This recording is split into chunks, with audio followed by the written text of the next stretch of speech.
আইরে আমার মন মাতানো দেশ, আইরে আমার সোনা ভোলা মাটি, রূপ দেখে তোর কেন আমার নয়ন ভরে না, তোরে এত ভালোবাসি তবু পরাণ ভরে না।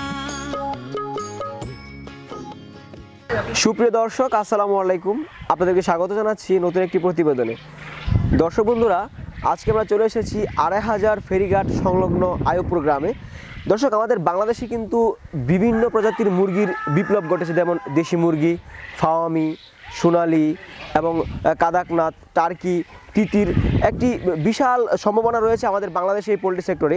আজকে একটি ব্যতিক্রম মুরগির সাথে আপনাদেরকে পরিচয় করে দেবে, যে বাংলাদেশের মধ্যে আগে তেমন ছিল না, কিন্তু এখন অনেকেই বাণিজ্যিক খামার হিসেবে লালন পালন করছেন ফার্মি জাতের মুরগি।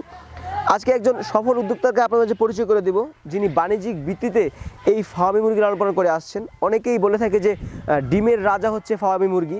পোলট্রি সেক্টরে যত মুরগি ডিম দেয় তার চেয়ে বেশি মুরগি ডিম দিয়ে থাকে সে ফার্মি মুরগি। ফার্মি মুরগি পালন সম্পর্কে একটি পূর্ণাঙ্গ প্রতিবেদন তৈরি করে আপনাদের মাঝে।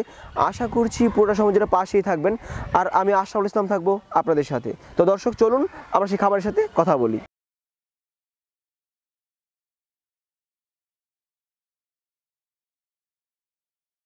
দর্শক, আমরা এখন দাঁড়িয়ে আছি একজন ব্যতিক্রম উদ্যোক্তা, একজন সফল খামারি, গিয়াসউদ্দিন ভাই। অনেক বাংলাদেশের মধ্যে একজন জনপ্রিয় মুখ হচ্ছেন গিয়াসউদ্দিন ভাই। তিনি একটি বিশাল খামার রয়েছে, তার খামারে এসে আমরা মুগ্ধ হয়ে গেলাম। চমৎকার একটি খামার, এবং যে পরিবেশে খামারটি করেছেন তা সত্যি প্রশংসা করার মতো। আমরা আজকে গিয়াসউদ্দিন ভাইয়ের কাছ থেকে তার সফলতার গল্প জানবো, কীভাবে খামারটি পরিচালনা করেন, সার্বিক বিষয়গুলো তুলে দিন আপনাদের মাঝে। ভাই, আসসালামু আলাইকুম। ওয়ালাইকুম আসসালাম। কেমন আছেন ভাই? জি ভালো, আপনি কেমন আছেন? আলহামদুলিল্লাহ ভালো। গিয়াসউদ্দিন ভাই, আপনি ইতিমধ্যে বাংলাদেশে বেশ আলোড়ন সৃষ্টি করে দিয়েছেন বিভিন্ন প্রজাতির মুরগি পালন করে। আমরা জানতে চাই যে এই মুরগি পালনটা শুরু হয় কিভাবে?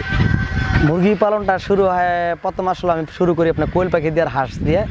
মুরগি পালনটা আপনি আসলে এটা আমি প্রথম মানে খামারি করে দেখেছি, আমাদের যে দেখে যারা উদ্যোক্তা নেয় বা আমরা একজনরা দেখে উদ্যোক্তা হই আর কি। আচ্ছা আচ্ছা।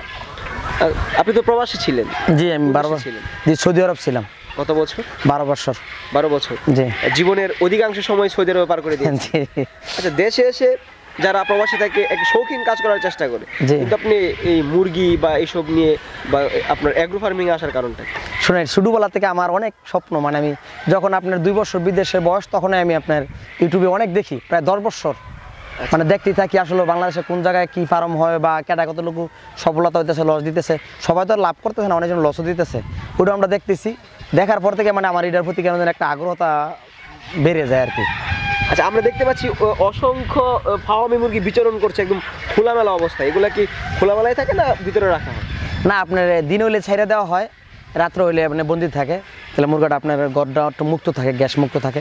আচ্ছা, দিনের বেলা ছেড়ে দেওয়ার উপকারিতাটা কি কি আছে? দিনের বেলা ছেড়ে দেওয়ার উপরে আপনার মনে করেন প্রাকৃতিক যে খাবার খাইতেছে, আপনার ন্যাচারালিভাবে আপনি মনে করেন দিনের মধ্যে যে পানাটা গরম হইলে আপনার ময়লাটা গরম হইতেছে না, বাইরে হইতেছে। তো বৃষ্টিপাত হলে আমরা মোটরটা দুই আবার জীবাণুনাশক করে আপনার পরিষ্কার করে লাই, তাহলে আপনার অনেক প্লাস পয়েন্ট দিয়ে বাইরে থাকাটা। এরা আপনার যে কোনো মানুষই পৃথিবীতে আমি আর আপনি কি মানে যদি খোলামেলা উঠে চলতে পারা যায় বা গড় চারদিন বন্দি তাহলে বাইরে বাড়লে কিন্তু অনেক ভালো লাগে। হ্যাঁ, অনেক ভালো লাগে। অনেকে তো আবদ্ধ অবস্থা লালন পালন করে, সুবিধে বললাম। আপনি কিন্তু ফার্মের জন্য অনেকটা জায়গা আছে এখানে আপনার বিচরণ করার জন্য। জি, ঘাসও খাচ্ছে দেখা যাচ্ছে কিছু।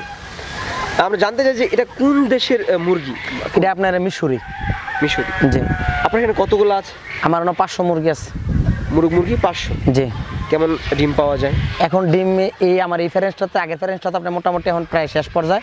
এই ফ্যারেন্সে মোটামুটি ডিম এখন 20% এসে গেছে ইনশাল্লাহ। 20%? জি, 20% এসে গেছে। আচ্ছা, অনেকে বলে থাকে মুরগি জগতের ডিমের সেরা হচ্ছে ফাওয়ামি।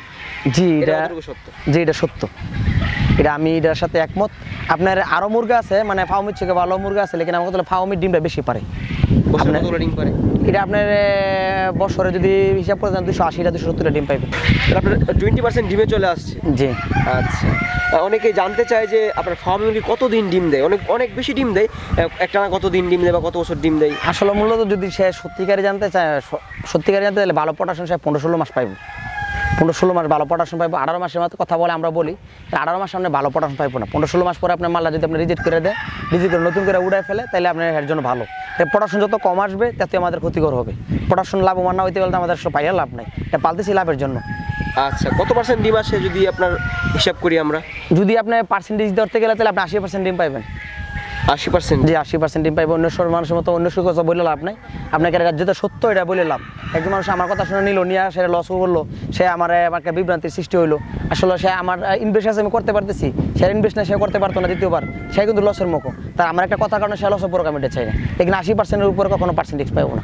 আচ্ছা, ফার্মি মুরগি ডিমে আসতে কতদিন সময় লাগে? ফার্মি মুরগি ইনশাল্লাহ 4 মাস 15 দিনে ডিমে আসবে। 4 থেকে 4.5 মাস। 4.5 মাস মধ্যে ডিমে চলে আসবে। 4.5 মাস। আচ্ছা, যদি কেউ 100 মুরগি লালন পালন করতে চায় তো এই 4 মাসের ভিতরে কেমন খাবার খরচ যাবে? আপনি যদি 100 মুরগি লালন পালন করতে 4 মাসে খাবার খরচ যাবে 20,000 টাকা। খাবার মানে 1 মাসে না 4 মাসে? 4 মাসে। 4 মাসে না, 4 মাসে 30,000 টাকা লাগবে, মানে মুরগাটা ডিমিনিতে। ডিমিনিতে তার খরচ হবে 30,000 টাকা। 30,000 টাকা। একটা ডিম পাবে 14 থেকে 15 মাস। 15 মাস। জি। আচ্ছা, আমরা এখন জানতে চাইবো যে সাধারণত কোন কোন রোগে আক্রমণ করে ফার্মি মুরগি? আসলে আমি যদি একটা কথা বলি, অনেক ভাই তো আসলে আমার জানে চিনে, আসলে মানে একটা কথা বলবো, মুরগার সব কিছু রোগ হয় আপনার ঠান্ডা। যে কোনো মুরগা হোক, আপনার যে কোনো বাইরে হোক, সবাই জানে মুরগার মূলত ঠান্ডা। আপনার আক্রান্ত বলতে কোনো রোগ নাই। আর আমি যতদিন ধরে পালতেছি, ততদিন ধরে এই জগতে আসি, আমার মনে হয় ফার্মিও মানে দেশির মতো একটা স্ট্রং জাত, আসলে স্ট্রং একটা মুরগা। রোগ জীবাণু খুব আক্রান্ত খুব কম করে। আচ্ছা, আক্রান্ত খুবই কম করে। আপনি কি কি ধরনের সমস্যার সম্মুখীন হয়েছেন? আমি একমাত্র যদি সমস্যার সম্মুখীন হয়ে থাকি তাহলে মাঝে মাঝে আমরা যদি ঘরে গ্যাস হয়ে থাকা, যে মুরগির যদি একটা চোখের সমস্যা হয়, এই সমস্যা বেশি হয়ে যায়। আর নাহলে এর কারণ কোনো সমস্যার কারণ দেখি না। আর আমরা তো বাইরে ছেড়ে দিই, এই কারণে আসলে এটা সমস্যাটা খুব কম হয়, এই কারণে। এর ভিতরে কোনো রোগ হয় না? না, রোগ হয় না। ভ্যাকসিনটা যদি আমাদেরকে বলতেন। ভ্যাকসিনটা তো আমরা আসলে ভ্যাকসিন দিয়ে দিই, যে ভ্যাকসিনটি দরকার। আপনার যদি শুধু সেট করে তাহলে কিন্তু এরা বড় বড় ভ্যাকসিনে যায় না। আমরা যদি বড় সেট করে একসাথে 500 ফার্মি করলাম, 500 দেশি করলাম, 500 অস্ট্রালপ করলাম, আমরা ওই হিসাবে আপনার একটা কিল ভ্যাকসিন থাকে, আপনার বঙ্গাডিক্স থাকে, ওই আমরা সব ভ্যাকসিনটি আমরা দিয়ে দিই। কয়টা ভ্যাকসিন দিতে হবে?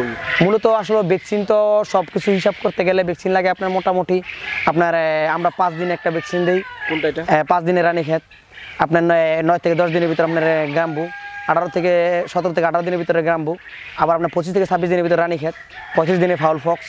এরপরে নির্ধারিত পাবেন যে ভ্যাকসিন টানে আসবে, যেটা সিরিয়ালে পড়বে, ওই ভ্যাকসিন দেওয়া যেতে হবে। অনেকে বলতে চায় যে মারেক্স একটা দেওয়া হয় আপনার। এটা মারেক্সটা প্যারেন্টসদের জন্য মারেক্স দেওয়া হয়। মারেক্সটা আপনার দেওয়া হয় মানে ইয়ার জন্য 0 বয়সে আর কি আপনার, এটা হ্যাঁ 0 বয়সে মারেক্স দেওয়া হয়। আচ্ছা, এখন আপনার যে মুরগিগুলো আছে যেগুলো ডিম দিচ্ছে, এখন কি পরিমাণ খাবার খায় একটা মুরগি? এখন একটা মুরগি খাবার আপনার সর্বোচ্চ বেশি খাবার খাইলে আপনার মোটামুটি ভাবে 100 গ্রাম 95-90 গ্রাম খাবার খায়। 95 থেকে? জি 100। হ্যাঁ জি। আচ্ছা, কোন ধরনের খাবারগুলো দিচ্ছেন? এটা খাবার খাওয়াইতেছি এখন আমি লেয়ার 1টা খাওয়াইতেছি। লেয়ার 1? জি লেয়ার 1। অনেকেই প্রাকৃতিকভাবে লালন পালন করতেছে, যেমন ধান গম ভুট্টা এগুলো দিয়ে লালন পালন করতেছে। লালন পালন করতে পারবো, লেকিন পড়াশোনা এত পাইবো না, পড়াশোনাটা কম আসবে। পড়াশোনা বেশি হওয়ার জন্য? বেশি দেওয়ার জন্য আপনার এই খাবার লেয়ার খাওয়াইতে হবে আপনি, সুষম খাবার। জি। আচ্ছা, তো আপনার প্রত্যেকদিন কেমন টাকার খাবার খরচ হয় শুধু ফার্মির ক্ষেত্রে? ফার্মির ক্ষেত্রে যদি ধরেন তাহলে আপনার মোটামুটি ভাবে আমাদের 500 মুরগাতে মোটামুটি আমাদের এখন বর্তমানে দৈনিক আপনার 1.5 বস্তা খাবার লাগে প্রত্যেকদিন। জি 1.5 বস্তা খাবার লাগছে। জি 1.5 বস্তা খাবার লাগে। জি। মাত্র ডিমে আসলে কি আর বেশি লাগবে? না, ডিমে তো এখন আসতেছে বলে খাবার বেশি খাইতেছে, যখন ডিমে আবার মনে করেন বেশি পড়াশোনায় পড়বো তখন আবার খানা খাবে না। আচ্ছা, খাবার কম খাবে। আপনি তো বাচ্চা উৎপাদন করেন হ্যাচারির মাধ্যমে। জি। আচ্ছা, কেমন প্রোডাকশন আসে ফার্মির বাচ্চা? মেশিন দিয়ে না ডিমে মেশিন পড়াশোনা আপনার যদি মাসে হিসাব করতে যায় তাহলে আমাদের মোটামুটি 17,000 বাচ্চা পড়াশোনা দেওয়ার মতো ক্ষমতা আছে মাসে, ডেলিভারি দেওয়ার মতো।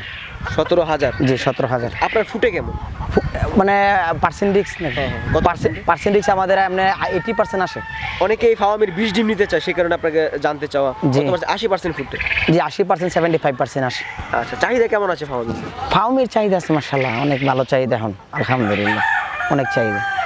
বাচ্চা বিক্রি করতে কোনো সমস্যা হয় না? না না না, বাচ্চা আপনার অবরত মনে করেন ধরেন না, দৈনিক মনে করেন এমন দিন না যে 200-500 বাচ্চার অর্ডার হয় না মাশাআল্লাহ দিলে। আচ্ছা, 500 বাচ্চার অর্ডার কেমন আছে দৈনিক ফার্মির? প্রত্যেক দিন? জি প্রত্যেকদিন। গিয়াস ভাই, আমাদের আরেকটি বিষয় হলো যে নতুন যদি কেউ ফার্মিং লালন পালন করতে চায়, তাদের কোন কোন বিষয়গুলো জানা প্রয়োজন? যদি ফার্মি কেউ আসলে মানে করতে চায়, কোন কোন জানা বিষয়ের প্রয়োজন? আসলে আপনার অনেক লোক আছে আপনার সোনালির বাচ্চা কয়ে ফার্মি বাচ্চা বিক্রি করে, নাম্বার 1 জাতীয় আসলে অরিজিনাল ফার্মি কিনা।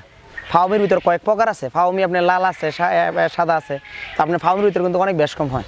এখানে হারা যদি অরিজিনাল ফার্মি বিষয়ে জানতে চায় তাহলে ফার্মি অরিজিনাল পাইতে হবে নাম্বার 1 যে কোনো ভাই। আর আপনার ফার্মির ব্যাপারটা হচ্ছে আপনার এমন যা মানে আপনার অরিজিনাল ফার্মি না হলে আপনি ডিমেও কিন্তু ভালো পাইতেন না। আর আরেকটা বিষয় হচ্ছে আপনার সবচেয়ে ভালো হচ্ছে বোর্ডিং যদি ভালো না হয়, আপনার বয়স যতই হোক মুরগা ডিম আসবে কম। দেখেন আপনার মুরগা ক্লান্ত হইয়া দুর্বলে শুকায় মুরগা মারা যাইব। এটা আপনার বোর্ডিংয়ে ঠান্ডা লাগলে ছোটোবেলা যত অ্যান্টিবায়োটিক কম খাওয়াতে পারেন ফ্যারেন্সের জন্য ততই আপনার জন্য মঙ্গলকর, এতই ভালো। বোর্ডিংটা কীভাবে করতে হয় তাহলে? বোর্ডিং আসলে বোর্ডিং তো অনেকজনে জানে, অনেকজনে জানে না। বোর্ডিংয়ের ব্যাপারটা আছে না, তাপমাত্রা নিয়ন্ত্রণে রাখতে হইব। বোর্ডিংয়ের সময় কিছু কোচ আছে, কোচটি করতে হইব। অ্যান্টিবায়োটিক হোক আর আপনার ভিটামিন হোক, যে কোনো জিনিস হোক। আমি কি আপনাকে যেমন আমাদের বেশি গরম লাগে তো আমরা লেবুর ফর্মে পানি খাইতে চাই, আপনার মানে ঠান্ডা পানি খাইতে চাই, ঠান্ডা খাইতে চাই, এটি কিন্তু চাই। এটি কিন্তু আপনি পারেন, কিন্তু বোর্ডিংয়ের মধ্যে দিতে পারেন লেবুর শরবত দিয়া এবং আপনার গুড় দিয়া বানায় কিন্তু আপনি খাওয়াতে পারেন। মানে যদি গরম মাত্রা বাড়ে থাকে, তাপমাত্রা বাড়ে থাকে, তখন কিন্তু খাওয়ালে কিন্তু অনেক ভালো হইব। আচ্ছা, আর যে গড়টা দেখতে পাচ্ছি, আপনি একটু গড়টার সময় জানতে চাইবো, কতটা মুরগি উপযোগী এই গড়টা? এই গড়টা আপনার 500 শেড। 500 শেড? জি। কত টাকা খরচ হয়েছে? 500 শেডের জন্য খরচ হয়েছে আমার 75,000 টাকা। 75,000 টাকা? জি। লম্বা কতটুকু আছে গড়টা? এটা আপনার 45 ফুট লম্বাই? জি। আচ্ছা, প্রস্থ আছে আপনার 17 ফুট। 17 ফুট? জি। 1 স্কয়ার ফিটে কতটা মুরগি থাকতে পারে? 1 স্কয়ার ফুটে আপনি একটা মুরগি রাখতে পারবেন, ডিম পাড়া মুরগি? জি। একটা 1 স্কয়ার ফিটে? জি।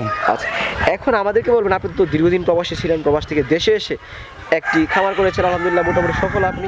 প্রবাসী ভাইয়েরা কিন্তু আমাদের ভিডিওগুলো অনেক বেশি দেখে, আপনার মতো করে অনেকে ভিডিওগুলো দেখে, তাদের উদ্দেশ্যে কী বলতে চান? শুনেন, তাদের উদ্দেশ্যে যদি আমি বলতে চাই, আসলে প্রবাসী জীবনটা খুব কষ্টের। কেমন কষ্টের? আসলে আমি অনেক ছিলাম সৌদি আরব 12 বছর, আপনার এক কোম্পানির চাকরি করতাম। আমরা মনে করেন আসলে এরা মানুষ মনে করে না। আমার কোম্পানির মদিরা ছিল মিশরি, আপনি এরা মানুষ মনে করে না, মানবিকভাবে যে ব্যবহারটা করে। বাংলাদেশে কিন্তু ইউটিউবের মধ্যে অনেকজনে দেখে যে নাই, তারা মনে করেন নিজের স্বার্থের জন্য আপনার আমার মারবো, মাইরা কাম আদায় করবো, আপনার মাসে সে প্রয়োজনে বেতন দিব না। এখানে আপনার এই স্বার্থের জন্য তারা এটা করবো। প্রবাসী ভাইদের জন্য বলবো, আসলে আপনার যদি ভালো সুবিধা থাকে আপনার আসার দরকার নেই। আপনার যদি পরিবেশ খারাপ থাকে বা আপনার আশি দেশে এসে কিন্তু করবেন, আসলে বুঝ পরামর্শ করেন। আমি গ্যাসুদ্দিন ভাই বলতেছি, আরেকজনের কাছে বলবেন না, ওইটা না। আপনি কিন্তু একটা জিনিস কিন্তু মাথা রাখতে হবে, সবাই কিন্তু এক না। সবার সাথে যুক্তি পরামর্শ করে ভালো মতো বুঝ যায় পরে করলে ভালো হইব। আর আমরা যে আপনি যে আসলে যে আপনারা খালি সব কিছু আমি শিখিয়ে দিতে পারবো ওইটা না। আপনি নিচের থেকে কিছু শিখতে হইব, নিচের থেকে কিছু জানতে হইব, নিচের থেকে কিছু বুঝতে হইব, বুঝ যে আপনি অর্জন করে এরপর আমরা করতে হইব। শুধু করে একজন হয়ে ভরসা করে করলে যেন ফোন দিয়ে আপনি শিখাইতে পারবো, একজন বললে আপনি শিখে যাবেন, ওইটা কিন্তু হবে না। আচ্ছা আচ্ছা আচ্ছা, ঠিক আছে ভাই, আমরাও দোয়া করি আপনার এই খাবার নিয়ে আপনারা দূরে এগিয়ে যান। আপনাদের মতো যারা প্রবাসী ভাইরা দেশে সেটা কর্মসংস্থানের সুযোগ করতে পারছে, এটা আসলে অনেক কিছু। অসংখ্য ধন্যবাদ সময় দেওয়ার জন্য। ভালো থাকবেন। কেমন? আসসালামু আলাইকুম। ভালো থাকেন। আসসালামু আলাইকুম।